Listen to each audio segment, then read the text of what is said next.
اللہ کے سوا کسی اور سے دعا نہیں مانگنا چاہیے۔ اللہ کے سوا کسی اور سے دعا نہیں مانگنا ایک اختلافی بات اگر لوگ سمجھے تو یہ ہے کہ بھائی ہم جو ہے نا وسیلہ لینا کہ نہیں لینا، یہ اختلافی بات ہے۔ اس کے بارے میں انشاءاللہ ایک الگ سے جو ہے نا ہم ویڈیو تیار کریں گے اور آپ کی خدمت میں پیش کریں گے۔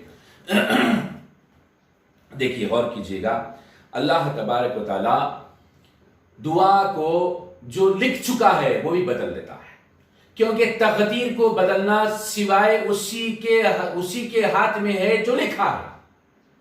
جو تقدیر لکھا ہے وہی تقدیر کو بدل سکتا ہے، جو تقدیر نہیں لکھا وہ کون بدل سکتا ہے؟ کوئی نہیں بدل سکتا، وہی بدل سکتا ہے جو اس کو لکھا ہے۔ اور اللہ تبارک و تعالی نے تقدیر کو لکھا ہے۔ حد یہ ہے کہ دعا کے بارے میں رسول پاک صلی اللہ علیہ وسلم ارشاد فرماتے ہیں، آپ اگرچہ کہ دعا مانگتے ہیں تو اللہ تبارک و تعالی موت کو بھی ٹال دیتا ہے۔ یعنی اللہ فرمانے رسول اللہ صلی اللہ علیہ وسلم یہ مشکاۃ شریف میں حدیث شریف ہے، کیا فرماتے ہیں؟ خزا کو یعنی موت کو کوئی چیز نہیں ٹال سکتی مگر دعا۔ مگر دعا کا مطلب کیا ہے؟ خزا کو یعنی موت کو صرف ایک چیز ٹال سکتی ہے، وہ ہے دعا۔ مشکاۃ شریف میں حدیث شریف موجود ہے۔ اب آپ بولیں گے ایسے کیسا موت بھی آئے تو ٹل جاتی ہے؟ آپ نے کئی ایسے واقعات نہیں دیکھے؟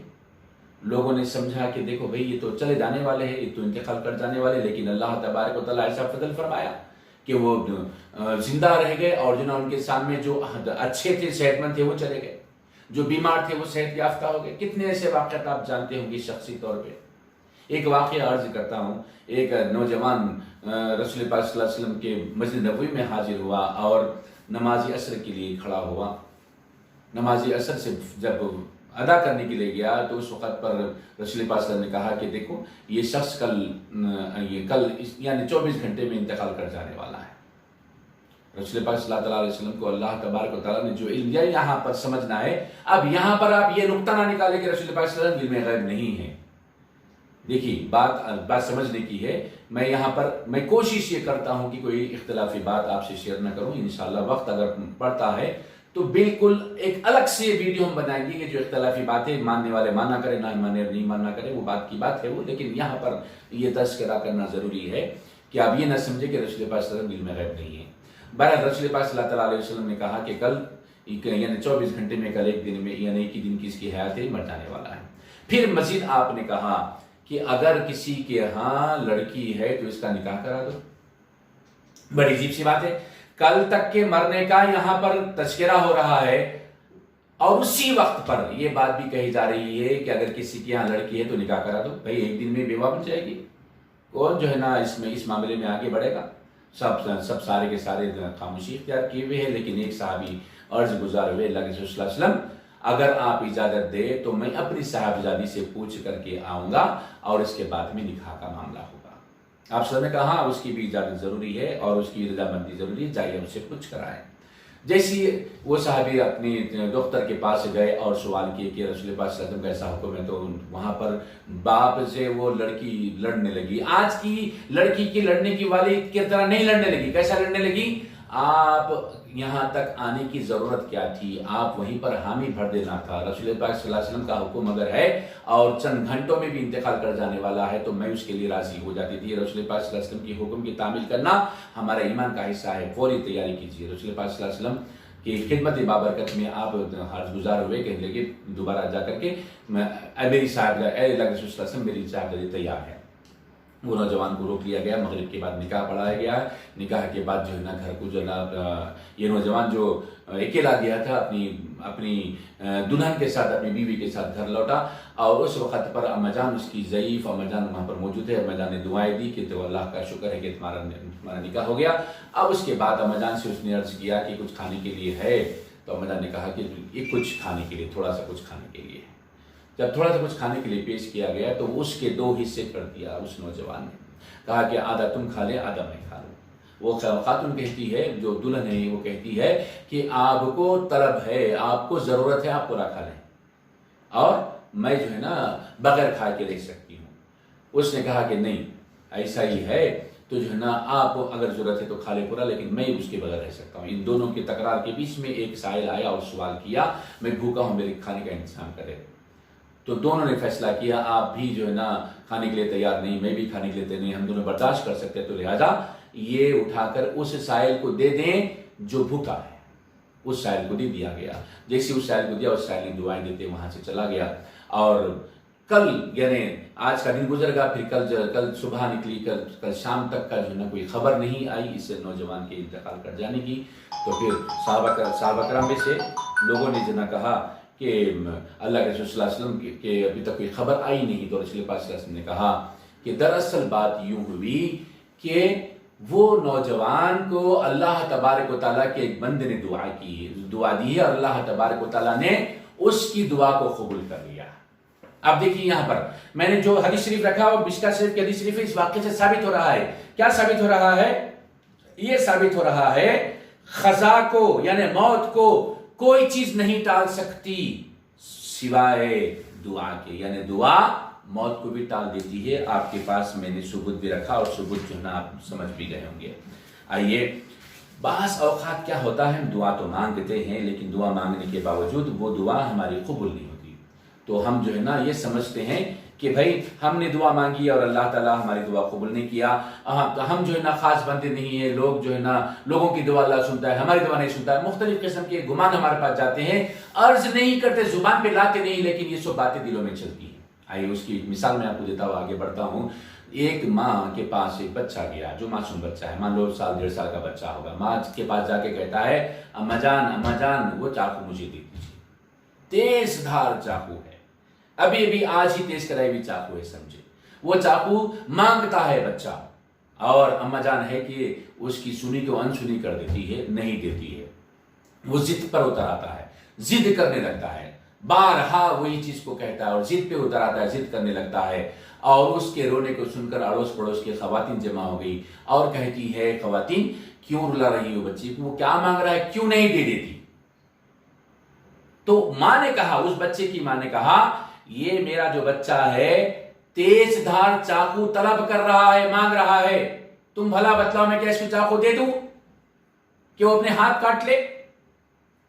خواتین نے کہا نہیں، تم ہرگز نہیں دینا چاہیے، بچہ نادانے میں چاقو لے گا، انگلیاں کاٹ لے گا، خون خان ہو جائے گا، لہذا اسے نہیں دینا چاہیے۔ ایسے ہی معاملہ ہے، بعض اوقات ہم اللہ تبارک و تعالیٰ سے رجوع ہو کر مانگتے ہیں، وہ ہمارے حق میں چاقو ہوتی ہے جس سے ہم کو نقصان پہنچنے والا ہوتا ہے، لیکن اللہ تبارک و تعالیٰ اسے ہم کو عطا نہیں کرتا۔ تو ہم کیا سمجھتے ہیں؟ ہماری دعا اللہ نہیں سنتا، ہماری بات اللہ تعالیٰ نہیں سنتا، لوگوں کی دعائیں سنتا ہے، سارے لوگوں کی دعا اللہ سنتا ہے، صرف میری دعا نہیں سنتا۔ نہ جانے کیا کیا ہمارے دلوں میں گمان پیدا ہوتے ہیں، نہ جانے کیا کیا باتیں ہم اپنے آپ میں سوچنے لگتے ہیں جو کہ سراسر غلط ہے۔ اللہ کے واسطے ایسا نہ سوچے، اگرچہ کہ اللہ تبارک و تعالیٰ نے اس وقت پر جو ہم نے طلب کی ہے وہ چیز نہ دے تو سمجھ لینا کہ نہ دینے میں میری بھلائی، اسی میں میری بھلائی، اسی میں میری اچھائی ہے۔ اگر وہ مل جاتی تو شاید میرے نقصان فائدے سے زیادہ نقصان ہوتا، لہٰذا اس نقصان سے بچانے کے لیے میرے مولا اس کو وہ چیز میرے کو نہیں عطا کیا۔ یہ تصور سے آپ کام لیں تو بات سمجھ بھی آئے گی اور بہتر رہے گا۔ اب آگے آئیے، دعا تو قبول ہوتی ہے، یعنی دعا یا تو قبول ہوتی ہے یا بلا ٹل جاتی ہے، یا اجر دیا جاتا ہے، یا پھر اجر محفوظ کر دیا جاتا ہے قیامت تک کے لیے۔ یہ باتوں پہ ہم گفتگو کریں گے۔ کیا کیا بات ہے اس میں؟ دعا یا تو قبول ہوتی ہے یا بلا ٹل جاتی ہے، دعا مانگتے ہو دعا قبول نہیں بھی سمجھتے لیکن اس کی طرف سے بلا ٹل جاتی ہے، یا اجر دیا جاتا ہے، اللہ تبارک تعالیٰ اجر عطا فرماتا ہے اس دعا مانگنے کے بدلے میں، یا پھر وہ دعا کو محفوظ کر دیا جاتا ہے۔ کیسے محفوظ کر دیا جاتا ہے؟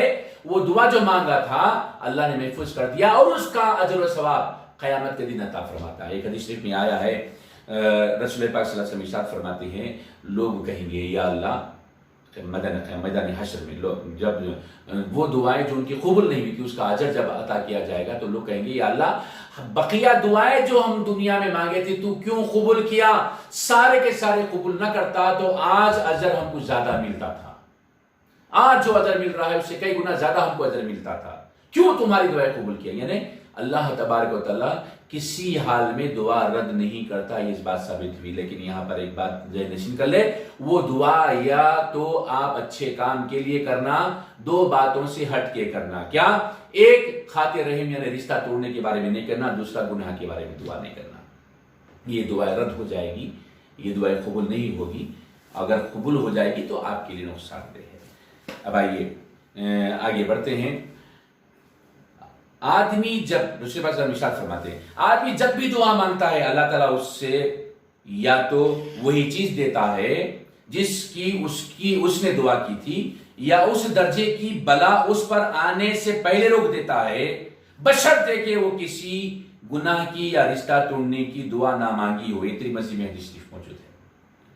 رسول پاک صلی اللہ علیہ وسلم دوسری حدیث میں ارشاد فرماتے ہیں دعا میں جلد بازی سے کام نہ لیں. پوچھا گیا جلد بازی سے مراد کیا ہے؟ فرمایا جلد بازی یہ ہے کہ آدمی کہے کہ میں نے بہت دعا کی مگر دعا قبول نہیں ہوئی, اور یہ کہے کہ دعا مانگنا ہی چھوڑ دیا. یہ مسلم شریف میں حدیث شریف موجود ہے. یعنی جلد بازی کیا ہے؟ دعا مانگا قبول نہیں ہوئی بس چھوڑ دیا, دعا مانگنا نہیں ہوتا بھائی میں دعا نہیں مانگوں گا آپ سے کیونکہ میں دعا قبول ہی نہیں ہوتی, اس بات سے میں نے چھوڑ دیا. اور رسول پاک صلی اللہ علیہ وسلم نے اس کو جلد بازی کہا ہے. آئیے آگے بڑھتے ہیں. بے شک تمہارا رب بڑا حیا والا کرم والا ہے. اپنے بندے سے جب وہ دعا میں ہاتھ اٹھاتا ہے تو اس کے ہاتھ کو وہ خالی نہیں پھیرتا, خالی نہیں بھیجتا. ابو داؤد میں حدیث موجود ہے. یعنی اللہ تبارک و تعالیٰ کو شرم آتی ہے, اللہ تعالیٰ کو حیا آتی ہے کس بات پہ؟ بندہ ہاتھ اٹھائے دعا کرے اور اس کی دعا رد ہو جائے. اب رد نہیں ہوتی تو کہاں ہے؟ 4 الگ الگ مقامات پہ ہے, وہ آپ کو میں نے پہلے بتا دیا ہے. آگے اور اس حدیث شریف میں آتا ہے دعا اپنے بھائی کے پیٹھ پیچھے کی جاتی ہے تو وہ رد نہیں ہوتی. میں یہاں پر بیٹھا ہوں, میرے بھائی جو ہے امریکہ میں ہے, میرا بھائی سعودی عرب میں, میرا بھائی قطر میں ہے, میرا بھائی کہیں اور ہے, میں اس کے لیے دعا کر رہا ہوں تو اللہ تبارک و تعالیٰ ایسی دعا کو رد نہیں فرماتا. پیٹھ پیچھے کی دعا ہے یہ, اور اسی قدر دعا مانگنے والے کے حق میں بھی دعا قبول ہوتی ہے. یہ حدیث شریف مسلم شریف میں موجود ہے. اور ایک حدیث میں آیا ہے دعا غیب کی حق میں بہت جلد قبول ہوتی ہے. ابو داؤد اور ترمذی میں حدیث شریف موجود ہے.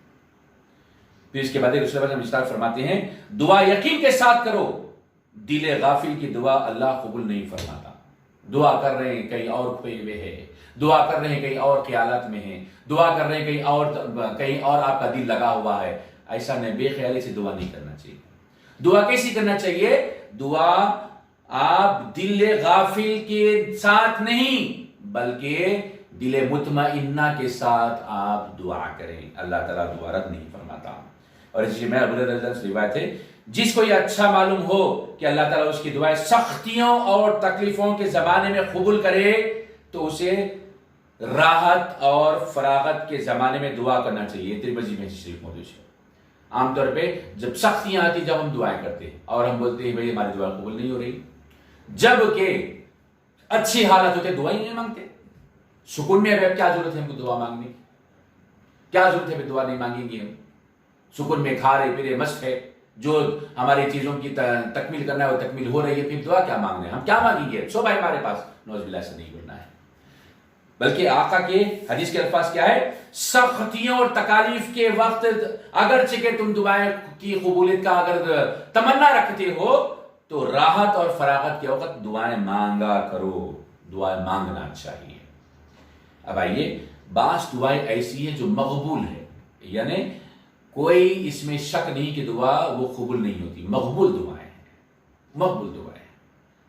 تو آئیے اب جو نا مقبول دعاؤں کے ساتھ انشاءاللہ ہم آئندہ پھر کنٹینیو کریں گے. یہاں پر بات کو ہم روکتے ہیں. وما علینا الا البلاغ.